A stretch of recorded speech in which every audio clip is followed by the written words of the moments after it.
நவக்கிரக ஸ்தலங்களில் வைத்தீஸ்வரன் கோவில் செவ்வாய் அங்காரகன் தோஷ நிவர்த்திக்கான பரிகாரத் தலமாக விளங்குகிறது. இங்கு மூலவர் வைத்தியநாதர், இறைவி தையல் நாயகி அருள் பாலிக்கின்றனர். செவ்வாய் பகவானுக்கு தனி சன்னதி உள்ளது. செவ்வாய் தோஷம் நீங்கவும் உடல் நோய்கள் தீரவும் பக்தர்கள் இங்கு வந்து வழிபாடு செய்கிறார்கள். தீராத நோய்களை தீர்க்கும் மருத்துவராக இங்கு வைத்தியநாதர் விளங்குகிறார். திருமணத்தடை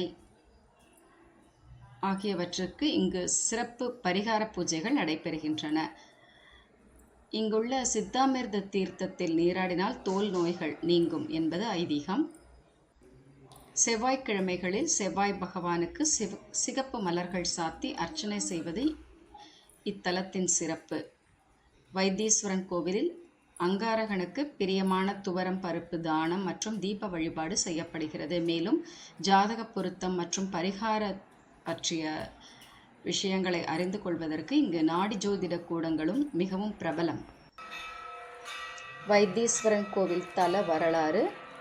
அங்காரகன் இங்கு வந்து சித்திர குளத்தில் நீராடி இறைவனை வழிபட்டார். சிவனது அம்சத்தில் உருவான அங்காரகனின் நோயை தீர்ப்பதற்காக பார்வதி தேவி தைல பாத்திரத்தில் சஞ்சீவி வேர்களையும் வில்வ மரத்தடி மண்ணையும் கொண்டு வந்து இறைவனிடம் கொடுக்க அதை அவர் அரைத்து மருந்தாக்கி வைத்தியராக மாறி அங்காரகன் உடலில் பூசினார். வைத்தியநாதர் அங்காரகனுக்கு ஏற்பட்ட வெண்குஷ்ட நோயை குணமாக்கினார். அங்காரகன் தவத்தை மெச்சிய சிவபெருமான் அவரை நவக்கிரகங்களில் 3வது கிரகமாக அமைய வரமளித்தார்.